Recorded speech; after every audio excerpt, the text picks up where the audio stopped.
Today is the big day. We have Nvidia Q3 earnings for their fiscal year 2025. If you haven't seen my Nvidia stock price prediction, my Nvidia earnings projection, you should absolutely do so. Just search for either of those two things, Nvidia stock price prediction, Dr. Stock, in the YouTube title, or just click in my channel and go down through my videos. You're going to see it in my recent videos there. I go through a very long breakdown of what I think could take place or what we need to see with the earnings that come out. And there's a lot of numbers there. There's a lot of information. You should check it out. In this video, I'll just do a brief glance at it. And like I said, if you want the full details, they are available on my channel already. Just search them up or go into my channel and check it out. And by the way, you guys are going to see a lot of technicals in this video. We'll also recap some of the indices, Bitcoin and Tesla. And if you guys want to see those technicals before they hit YouTube, you can always sign up for my Patreon. That link is down in the description. Head on over to the Discord that's inside of that. And that is where you're going to find everything. We'll talk more about that later, including how you could do this technical analysis yourself through Stockmo Academy, getting it cheaper using the code word doctor. All right, so without further ado,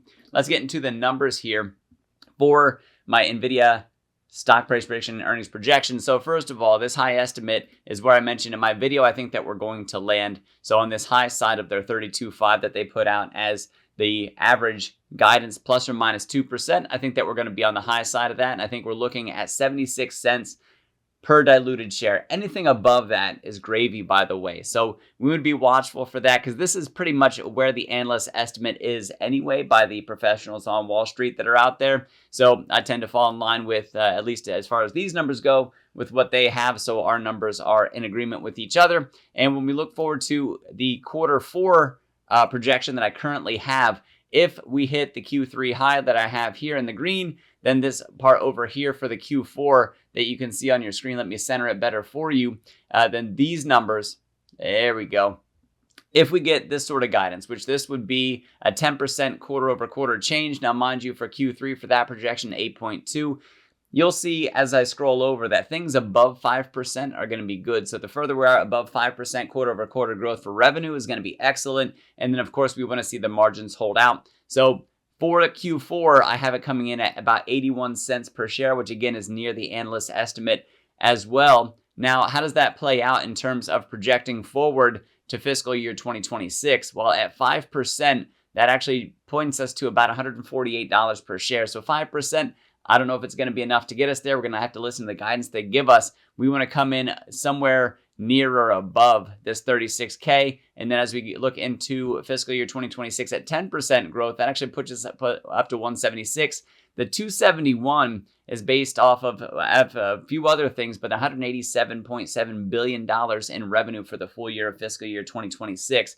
If we hit that, then I think that we're certainly looking at a price right now that is actually discounted from where it could be according to the peg rate that Nvidia currently has, and what that would actually push it down to. That would be a peg rate that I have it calculated as 0.7, and a peg rate of 1 is considered to be fair value. So I actually have this adjusted for peg rate of 1.3 because of the excitement for Nvidia stock. I think that it would actually be pushed up beyond that 1, as it currently is up above that 1. It's currently rocking at about 1.3. So with that 1.3 peg at the 5%, adjusting this for that 1.3 peg as well, that's what puts us up to such a high number as per the analyst estimate and the peg rate that I came up with for the 1.3. And like I said, 1 would be considered fair value. So that would actually still be significantly above the 148 that we currently have here. As a matter of fact, I can change that down to a 1 instead of a 1.3. And what you're going to see is what that looks like. It's still 208, which means that we still have a significant amount of upside from where we're currently at. And from just a rough calculation in my head, about 16% from where it's currently at over the next year, which should actually be a pretty decent return over the indices. So that would be if we just hit that 1 peg in a forward look from where we're at right now from about a 12-month view or so. So let me bring that down. We're going to get into the technicals on this. And like I said, guys, earlier, if you want to see those technicals, you can check them out before they hit YouTube by using the link down in the description for the Patreon. Click, sign up, and head on over to the Discord. You'll see my technicals. You'll see my buys and sells. You can talk to me and my community members. It's a growing community. And also, I'm adding more features to it throughout these next couple months. As a matter of fact, it's going to be a continuous build to continue providing more value and service through the Discord. Like I said, that link is available through the Patreon. And if you guys also want to check out the link for Stockmo Academy, learn how to do this technical analysis yourself, you can check it out. He and Mrs. Mo set up a wonderful course.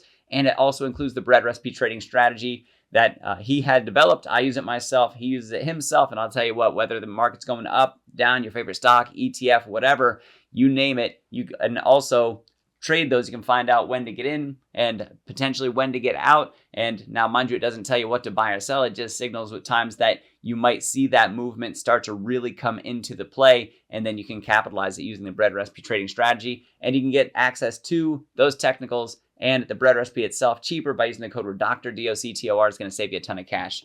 All right, let's get into the technicals on this one.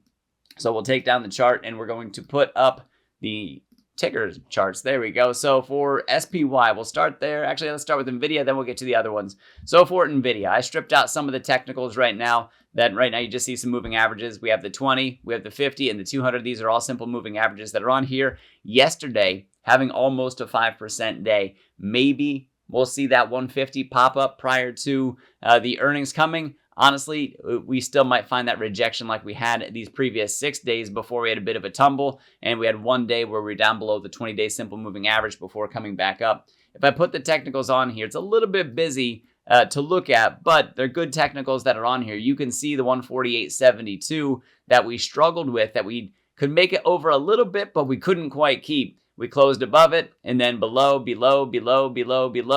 and then we've been below it since that time. So watch for 148.72 for resistance. This white line going across is 150 that we should also be watching for. That's sort of a magic number leading up to earnings. Now, mind you, about after earnings, the bond market says, the options market says about 8.5% movement from where its current price is right now. So 8% in either direction. So that would come out to about a $7 swing, so down to about 140-ish, and then up into the mid 150s. Honestly, I think this is going to be a hugely volatile reaction regardless of what we see from here. Now, mind you, we need to know about the guidance from Jensen Huang, and we need to know just how deep of a cut we get from the overheating issues that are currently being reported from Blackwell.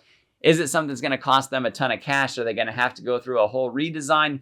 So far, none of the news is saying that that's the case. So we'll see about those adjustments that they do. Hopefully it doesn't turn into performance degradation. And if it is such a thing that turns into that, well, that can be something that could be downward pressure on the stock price as it can eat into their margins, because they would have to go back and fix those issues, or that people wouldn't be getting the full performance that they would necessarily be expecting. So that is something to watch out for. Also, trade sanctions are another thing that we will also want to watch out for in an international sense. So far, they've been able to navigate them very well, and they're still like empty shelves sort of demand that supply just can't keep up right now. And they said that that's the case throughout 2025. We definitely want to hear about 2026. So find those earnings, 153 to 155 to the upside, down to the downside of this. Maybe it takes us back down to 142 to 141. It really is a coin flip for any earnings that come along. I tend to lean on the bullish side for Nvidia. I think that they're going to have some really big things to tell us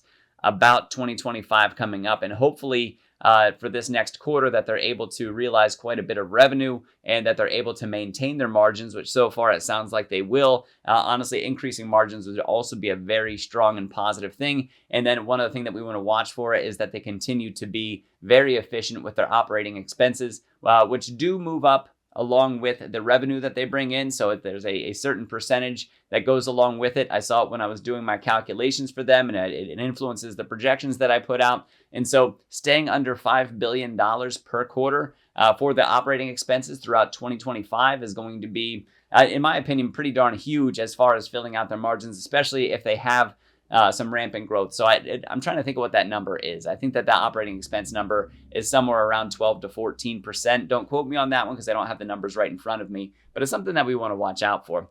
All right, so for Nvidia, I'm leaning to the bullish side on their earnings, and you guys can see what I have on the charts for you for what those numbers look like. We want to see that 10% growth quarter over quarter coming up for us. That's going to be the thing that really helps us to see upside in the stock price. If we're going to fall short of that, I think that we're going to, especially if we have that contracting growth, that's going to be the thing that is going to cause downward pressure on the stock price instead. All right, so let's go to, we'll put Tesla up here for you.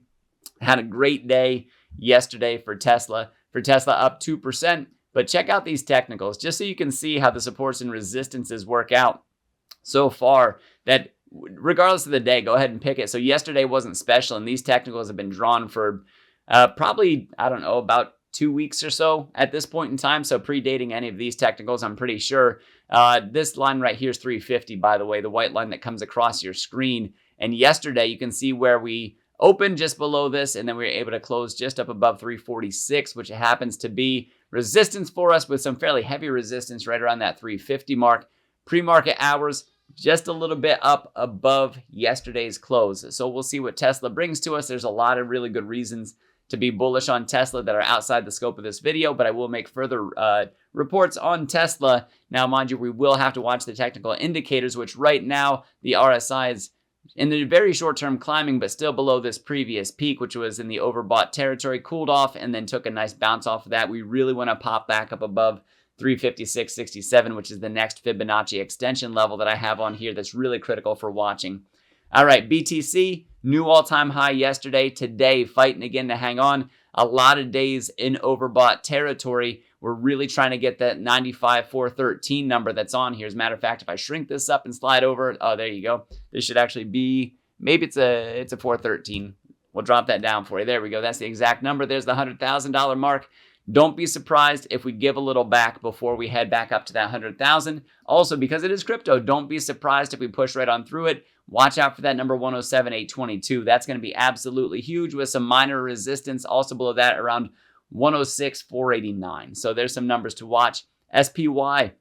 I said yesterday with the whole Putin stuff that we had going on, yeah, we opened up low, but I said that it was possible that we recover anyway, and we did. We actually pushed right on through both resistances from that point in time. So this one right here, I'm going to call that one support for right now. I'm going to leave the top one labeled as resistance for us for the moment. We get a full candle tomorrow.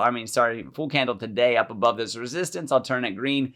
599 is that line that we're looking for to really smash through. I think Nvidia is going to be a key player in pushing us higher for SPY, which tracks the S&P 500. You might be able to see that up in this corner of your screen in the top left here. So be watchful for that. Also watch these trend lines from the rising wedge pattern. That could also be an area where we would find that rejection. And so you guys can see those supports and resistance for where we could potentially push on through, where we could find the trouble to the upside, or where we could find support down to the downside. For the Qs, got a couple prices on here for you. Now, mind you, like I said, they're all available over at the Discord, already available through the Patreon. So you guys can see this stuff before they ever hit YouTube. And that can be a really good thing, especially if you're somebody who's a day trader and you're looking for where those critical supports and resistances are. And these really do help out in that endeavor, in that process. And so we have day-to-day numbers, and then we can also see for longer term where we could potentially go with those prices. Once again, like SPY, watch out for the resistances that we get to the upside on this from the rising wedge pattern that we had broken up above and then fell back down through. They can still very much, because they are historic trend lines, they could be areas where we find that trouble to the upside. We need to break above the 505. Honestly, depending on how well Nvidia goes, the 513.90 where we had trouble before, that is a very important Fibonacci extension level for us. And then up above that at 520 is also the next really big number that we want to watch out for if we're going to travel to the upside, if Nvidia comes out and says the AI demand is still off the chain. And so I do think that for Nvidia, for the infrastructure side of things and also the software services, I think they are still the key player. I do think that we're starting to enter that next era of questioning of where the software side for AI, who are the big winners that are going to come out of that right now. Palantir seem to really be taking the cake, at least in one aspect of that so far, that we at least have them in the lead in this race. So it really does feel like back in the 2000s. I remember all of the .coms as they were hitting. I was in my late teens. I graduated high school in 2001. And I mean, there was just like websites popping up for everything and talking about how incredible they were. And like the dreamers that we were just as people, not even as investors, as I wasn't in the market at that point in time. Gosh, I wish I was just after it, because we had an incredible time from those bottoms moving up. It was a little bit slow at first, but after the 2008 Great Recession, that's really when things really started to take off. But I digress. So in terms of the .com stuff, I remember the feeling of the time, just dreaming about this internet and everything that was possible and all this connectedness and development. It's no wonder that there was as much hype as there was, and there was the bubble that it was. So I don't know that we're necessarily completely in bubble territory. I don't think that Nvidia is the place you're going to find it. but I do think that we're not near the top of that yet. I think that we have a little bit more time before we really start to really see the crest for the AI space. When we really start to find out where that fits into our lives in the biggest ways. I think robotics is one of the biggest areas that we're going to find it, and that push towards general intelligence. I don't even know that we need to get that far to really see the practical applications really come out and really stand things on their head, as they have already been standing a lot of industries and professions on their head already. So moving over to IWM, you can see opened up down below support and then it popped this resistance line up here. So hopefully we have that free rise up to 236. Like I said, for QQQ especially, and then also SPY, I think Nvidia is going to be one of those big turning points, if you will, to see or to help decide if we're going to see a further rally in the near term, or if it's something that's going to cause us to have some downward pressure on the indices themselves. Tech would really suffer if Nvidia really suffers. I don't think that that's the story that we're going to hear. So guys, that's what I have for you in this video. If you haven't already checked out the link down in the description for the Patreon, please do come on over to the Discord. I think you're going to like the technicals that you see. And if you have stocks, ETFs, crypto that you're interested in, you can ask me about those. I can pull up the technicals on that and give you my opinion. Whenever I have that time, I like to give back to the community in that way. And for me, it's also a nice way to find opportunities as well. And then also to bring them back here to YouTube for all of you. And then that technical analysis course through Stockmo Academy and the broad recipe trading strategy, which is just absolutely simple and incredibly powerful. Sign up for that Stockmo Academy course using the code word doctor. It's going to save you a ton of cash. And a lot of people are reporting that they're paying for that course in as little as one trade using the bread recipe trading strategy. Guys, thank you very much for watching. I am Dr. Stock, Doctor of Education. Remember, my friends, that learning is earning. I'll see you next video.